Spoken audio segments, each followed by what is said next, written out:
Assalamualaikum dan salam sejahtera. Kami daripada kumpulan Sunflower ingin membentangkan tajuk yang telah dipilih iaitu Cukai Pendapatan Individu di Australia. Mari saya kenalkan dengan ahli kumpulan Sunflower. Yang pertama, Nur Aisyah binti Halim. Yang kedua, Aidatul Aisyah binti Zaharuddin. Yang ketiga, Nur Izzah binti Saiful Amri atau Saiful Amri. Yang keempat, Binti Fatin Aina binti Cik Hamid. Dan yang kelima, saya sendiri, Ali Sofia binti Muzahidi. Pengenalannya, sistem cukai di Australia telah wujud selepas kedatangan orang Eropah, tetapi sistem percukaian telah berubah dari semasa ke semasa akibat perubahan era pemerintahan.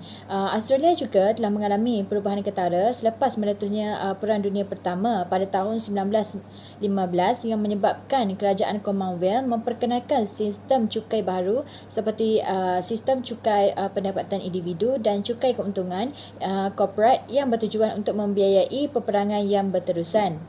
Seterusnya saya serahkan kepada rakan saya.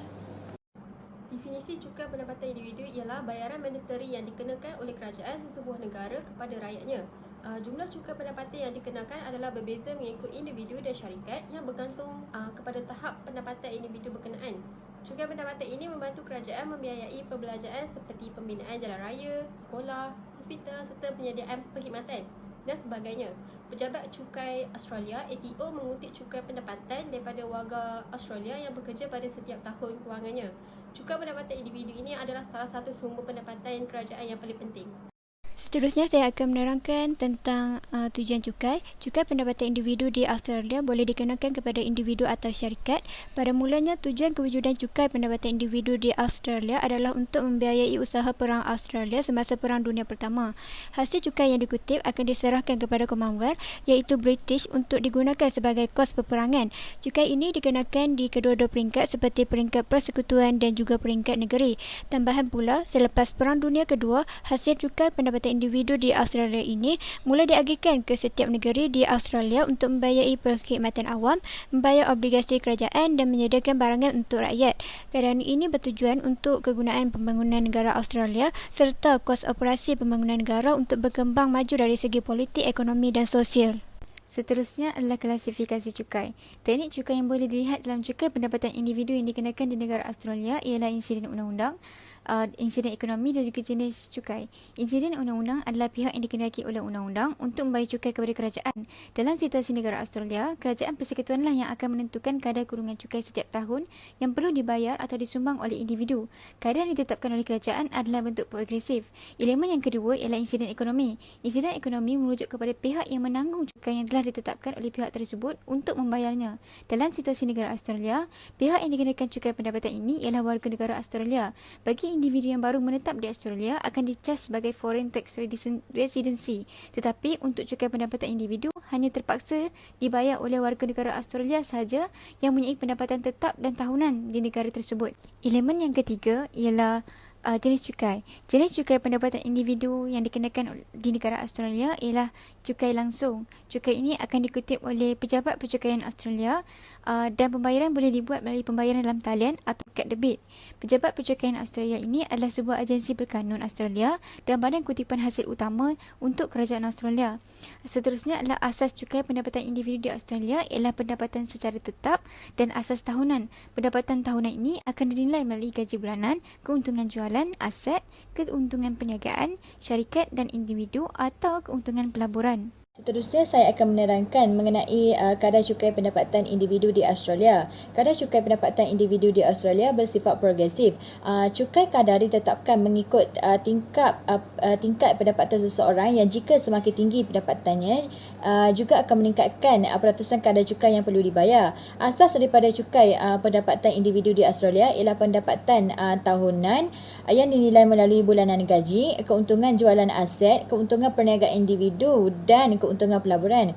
Terdapat contoh kadar peratusan cukai yang dikenakan ke atas individu. Contohnya, individu yang berpendapatan kosong sehingga 18,200, kadar peratusan cukai tiada kadar peratusan cukai yang dikenakan.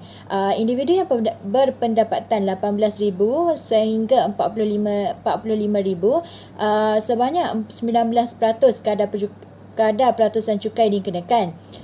Individu yang berpendapatan 45,000 sehingga 120,000 sebanyak 32.5% kadar cukai yang dikenakan, dan individu yang berpendapatan 120,000 sehingga 180,000 kadar peratusan cukai yang dikenakan ialah 37%, dan 180,000 dan ke atas sebanyak 45% kadar peratusan cukai yang telah dikenakan ke atas seorang individu. Seterusnya saya serahkan kepada rakan saya. Bagi prinsip yang pertama ialah konsep equity, yang mana terdapat dua perkara, iaitu equity mendata dan equity menegak. Bagi equity mendata, mereka yang berada dalam keadaan setanding atau sama perlulah membayar cukai mengikut jumlah yang sama. Sebenarnya secara tidak sedar atau tidak sedar, konsep kesamaan ini sering diabaikan.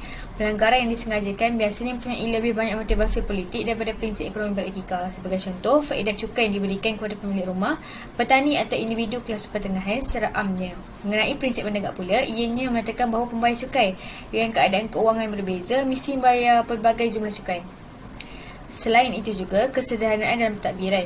Dari kebentuk cukai memerlukan pematuhan terhadap kewajipan cukai dan ketidakpastian.